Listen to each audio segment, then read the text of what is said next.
E aí pessoal, beleza? Bem-vindos! E antes de começar o vídeo, preciso explicar como esse canal funciona. É basicamente um canal 100% real, sem nenhum tipo de corte, sem nenhum tipo de edição. Então se cair uma bomba aqui na minha casa, eu não vou cortar o áudio, eu não vou editar o vídeo, porque é assim que esse canal funciona. É um canal bem preguiçoso. E hoje vamos falar de Devil May Cry 1. Como falei no meu último vídeo sobre o Resident Evil, eu acabei ficando um pouco saturado da franquia, porque eu tava jogando direto. Eu zerei desde o 2 até o 8, direto, sem parar, só Resident Evil, consumindo Resident Evil, e nesse meio aí eu tive que dar uma pausa de Resident Evil, porque eu fiquei enjoado, fiquei muito enjoado. Joguei God of War Ragnarok, gostei. Fiz até um vídeo, foi até que bem, né? 50 pessoas viram, isso que importa. E eu falei pra vocês que eu tava pensando em ir para o Devil May Cry, porque eu queria alguma coisa, cara, divertida. Alguma coisa, tipo, que eu só apertasse botão, sabe? Aquele no brain hot game. E eu pensei muito em qual jogo seria. E eu escolhi a franquia Devil May Cry. Ah, Juca, você vai zerar todos os jogos da franquia Devil May Cry? Vou, se bem que eu já zerei muitos deles. Ouso dizer que eu já zerei mais da metade. Eu já zerei o 3, já zerei o 4, já zerei o DMC, já zerei o 5. Então só faltou zerar o 1 e o 2. Mas eu vou fazer essa pra vocês, ou zerar o jogo, todos os jogos em ordem sequencial, não ordem cronológica, porque cronologicamente falando, o primeiro game, ele é o segundo, na verdade, né? E o primeiro game é o 3. Mas deixa para depois. Vamos explicar melhor isso mais pra frente. Então, eu comprei a coletânea HD do Resident Evil Collection. Foi bem barata, foi R$19, os 3 games. E aí eu vou me divertir. Eu já joguei sabendo de duas coisas. O melhor, já cheguei jogando o jogo e jogando essa coletânea sabendo de duas coisas. A primeira é que o primeiro jogo ele é muito difícil, muita gente fala da dificuldade do jogo, e o segundo jogo ele é um lixo, e o terceiro ele é o melhor. Ele é o melhor dos clássicos, né, do PlayStation.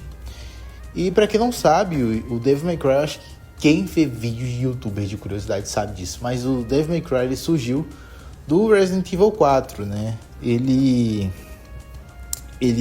acabou pegando vários elementos do Resident Evil 4. Era um jogo que já tinha uma ideia de ser feito, só que aí o pessoal aproveitou essa mudança absoluta que tinha no Resident Evil 4 e colocou no Devil May Cry. Como eu joguei o Resident Evil 4, eu vou falar as minhas comparações em relação a eles. Eu achei poucas mesmo. Eu acho que o próprio estilo de jogo, hack and slash, câmera, tudo colocado no Resident Evil e no Devil May Cry, acho que eles se perderam muito. Eles não são semelhantes e não senti nenhum tipo de elemento Resident Evil na questão ambientação.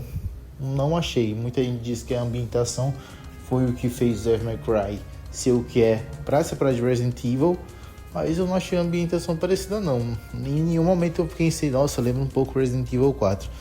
E isso não aconteceu em nenhum momento. Eu até forcei a barra para tentar encontrar, mas eu não consegui encontrar não. E sobre a dificuldade do game, vou logo adiantando. É um game que eu considerei parcialmente difícil. Zerei na normal, o jogo não te dá a opção de tu escolher qual opção tu vai jogar. Ah, vou jogar no fácil, vou jogar no difícil. Não, tu só vai jogar. Tu vai lá no jogo, começa lá, novo jogo, começa a jogar a dificuldade que o jogo te entrega. Quando tu zera, tu tem a oportunidade de jogar no difícil. Então depois que tu terminar o jogo, joga no difícil. Então é só assim pra te liberar o modo difícil. O jogo ele é muito rápido. Eu vi gameplays no YouTube que gente termina em 3 horas e meia de jogo. Então um dia dá fácil pra zerar. Eu zerei ele em 5 dias, desde quando eu peguei. Eu jogava algo em torno de 1 hora por dia e eu demorei 5 horas para zerar o jogo. Vale destacar que eu demorei muitas missões porque eu sou burro e eu me senti jogando me senti jogando jogos do PlayStation 2. É claro que é um jogo de PlayStation 2. Eu senti como se eu tivesse voltado no tempo e ter que procurar tutorial para passar de certas partes. Cara, eu sou burro demais em algumas coisas. Eu sou burro em puzzle. Só que o jogo, ele envelheceu mal. É um fato, né, que o jogo envelheceu mal. Não tem como eu falar que o jogo envelheceu bem. A câmera dele é uma bagunça, você não controla a câmera ela é fixa para onde o jogo quer te mostrar e muitas das vezes ela acaba sendo fixa no próprio cenário, então fica bem complicado você ter uma movimentação fluida, porque tem momentos em que você vai para um ambiente, a câmera muda e você se confunde e acaba voltando para o mesmo ambiente de novo. Isso aconteceu muitas vezes. É óbvio que é uma questão técnica, não tem como eles arrumarem isso, porque na época era o que tinha que fazer mesmo, não tinha movimentação de câmeras como tem hoje na maioria dos games, e tá tudo bem, não é algo que eu vou criticar muito o jogo. Outra coisa, a gente tem que jogar esse tipo de jogo de mente completamente aberta, cara. Eu acho que se você tiver ou for analisar tecnicamente esse jogo, for analisar, meu Deus do céu, esse jogo é um lixo, porque ele envelheceu extremamente mal, eu acho que você não vai se divertir. É tipo o GTA San Andreas. O GTA San Andreas, tu capota o carro, já era, ele capotou, tu não vai conseguir descapotar ele, porque é assim mesmo, é a mecânica da época, né? Então é assim, tem que aceitar, não tem como mudar. E você não pode criticar um jogo por elementos que existem em jogos atuais, sendo que ele é um jogo antigo. Beleza? Dito isso, sobre a dificuldade, eu achei parcialmente difícil. Eu tive que ver muitos vídeos de como derrotar alguns bosses, porque tem uma maneira específica de matar cada um. Morri muito, eu achei a dificuldade dele em si é porque ele é aquele game bem clássico mesmo da questão morte, de vida. Tu tem lá os orbes amarelos, tu tem, por exemplo, 3, 4 orbes amarelos, então tu tem 5 direitos à morte. O que acontece se tu morrer as 5 vezes? Tu perde o jogo e vai ter que voltar do começo. Tudo de novo. Então tu tem que ter controle desses orbes amarelos. Eu comprava bastante porque eu tinha muito medo de perder todo o meu progresso. E é uma sensação de medo, de tu não poder morrer no jogo. Porque se tu morrer várias vezes, repetidas vezes, tu vai acabar perdendo todo o teu progresso. Eu acho isso muito bom e muito desafiador. Eu acho que isso instiga a pessoa a não jogar ruim, não ficar só, meu Deus, vou ficar só apertando o botão. Tem que ter aí todo um jeito de se jogar. Algo que eu critico muito no Devil May Cry 5, porque eu tinha orbe amarelo a rodo. Então eu morria, eu nem ligava se eu morresse, porque eu sabia que eu ia voltar, porque eu tinha muito orbe amarelo. O orbe amarelo, de novo, ele serve para você ressuscitar, né? Então, como o jogo ele é por missão, ele não tem meio que esse checkpoint automático, você meio que recomeça de novo. Gostei dessa mecânica.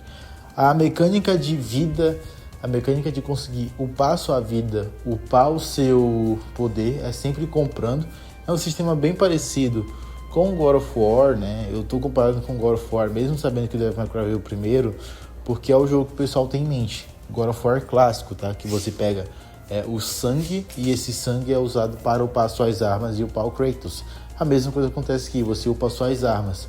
E para subir sua vida, você tem que completar com orbes azuis ou com fragmento de orbe azul, para formar um orbe azul. Tem diversos itens muito úteis no jogo, que eu usei bastante. Todos os itens do jogo eu achei bem úteis, tá? O item da estrela, que você fica intocável. O item da água, que dá um dano absurdo no inimigo, e dependendo da vida dele até mata ele de uma vez. Isso ajudou bastante. A repetição de bosses é algo que acontece bastante nesse jogo. Nós temos só 3 bosses no jogo inteiro. Um é uma aranha gigante, outro é um grifo, e por fim nós temos aí uma gosma, que a gente chama de Nightmare no jogo. E todos esses inimigos a gente enfrenta eles 3 vezes ao longo da jogatina. E para variar, a gente também tem um boss final, que é o Mundus. Eu vou já falar da história do jogo. E o Mundus a gente enfrenta ele também 3 vezes, só que são de maneiras sequenciais. Então tá tudo bem, porque a gente enfrenta ele Primeira forma, segunda forma, terceira forma e beleza. 3 vezes cada boss, 4 bosses no jogo no total, incluindo o Final Boss. E a gente enfrenta todos esses 4 bosses 3 vezes em diferentes momentos, diferentes situações. E até o modo de matar eles também altera, então não tenho muita crítica, porque eu achei muito inteligente. Suave, tranquilo? E agora vamos falar da história, galera. A história do jogo é o que eu queria contar muito pra vocês, porque eu sempre fui um fã muito grande da saga Devil May Cry, só que eu sempre fiquei nos jogos que eu joguei, que foi o 3, o 4 e o 5. Vale lembrar que eu comecei a jogar pelo 4, e o 4 ele é o meu favorito, mesmo muita gente considerando o 5 ou o 3 o favorito. Eu acho que o Devil May Cry favorito da pessoa é o Devil May Cry que ela joga primeiro, exceto se for o segundo, porque o segundo é horrível. Só que eu ainda não joguei isso, só que eu tenho esse pressupostamente, e olhando vídeos do 2, eu já percebi que ele vai ser complicado demais. Enfim, galera, a história do jogo ela é bem linear, não é confusa, é uma história bem pé no chão, me lembra muito os filmes dos anos 2000, os diálogos são ridículos. Se fossem colocar esses diálogos hoje, cara, iriam ser terríveis de ruim. Por quê? Eu acho que, não sei se o pessoal ainda usa o termo cringe, mas eu acho que é a maneira mais correta de se dizer, porque eu não tô encontrando um termo adequado pra falar sobre essa merda. É aquele diálogo tipo assim, não chore, porque demônios nunca choram. Cara, é bem cômico, é bem a cara dos jogos da Capcom, lá do início dos anos 2000, final dos anos 90. Porra, mano, eu fiquei com uma nostalgia muito grande por conta desses diálogos que tinha no jogo. Eram bem galhofas mesmo, eram tipo assim, fazendo piadinha. Nossa senhora, não tô dizendo que é ruim, eu tô dizendo que é bem engraçado.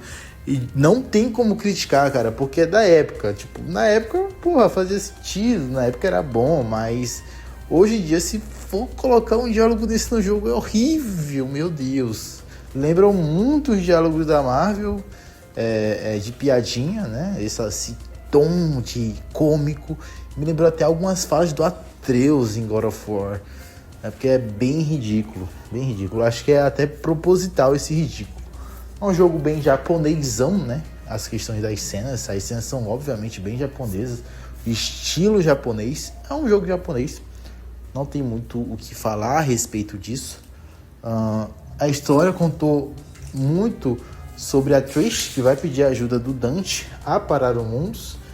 E eles conseguem parar o Mundus, e eu sempre quis entender quem era o Mundus. Acompanho a série, vejo o Mundus em destaque nos outros jogos, mas meio que em background. Nesse ele é colocado como principal. Eu finalmente sei quem é Mundus, e eu também estou acompanhando a série, e na série também fala quem é o Mundus, e eles estão do mesmo jeito.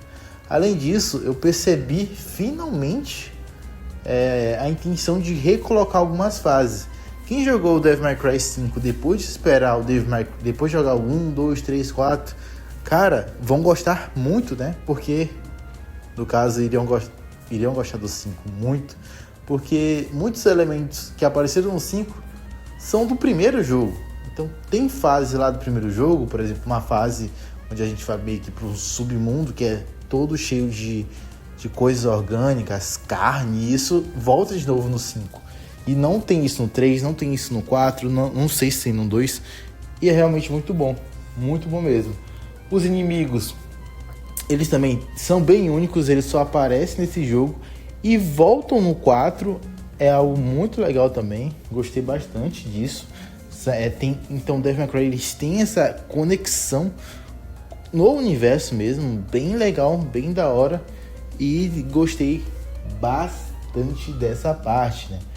O Dante não é aquele Dante desenvolvido que a gente já conhece. Eu acho o Dante um personagem muito foda, só que eu não consigo ter uma imagem clara do Dante, porque a cada jogo eles mudam o personagem.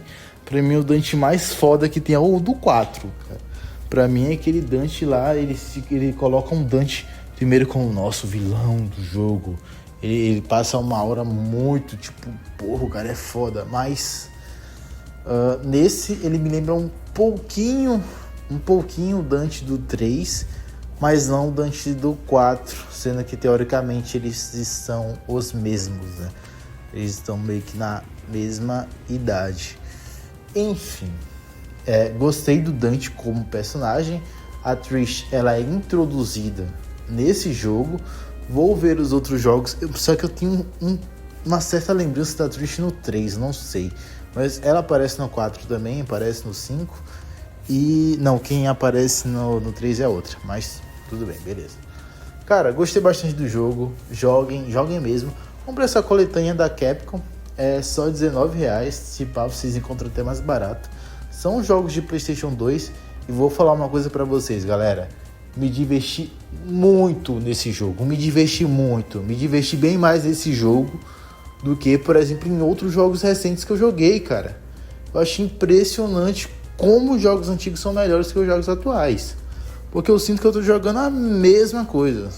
Se eu jogasse God of War Ragnarok e fosse jogar Horizon Zero Dawn, ou sei lá, Days Gone, que são jogos que eu tô querendo muito jogar e provavelmente vou jogar ao longo dos anos, e eu provavelmente iria ficar saturado, porque são literalmente os mesmos jogos, né? O Horizon Zero Dawn é God of War de dinossauro robô. Days Gone é o Horizon Zero Dawn de zumbi. Nem zumbi, né, que eles são. Enfim, cara, o gosto que esses jogos têm são muito bons mesmo. E eu vou jogar o 2, vou fazer a minha resenha, não sei quão longo ele é, mas já me alonguei demais. Se você gostou, convido você a estar se inscrevendo no canal, assista os outros vídeos, cara. Eu espero que esse vídeo bombe. E, sei lá, comenta aí maçã pra eu saber que você chegou no final do vídeo, beleza? Tamo junto, galera, e vejo vocês no próximo vídeo, se você se inscrever ou acompanhar.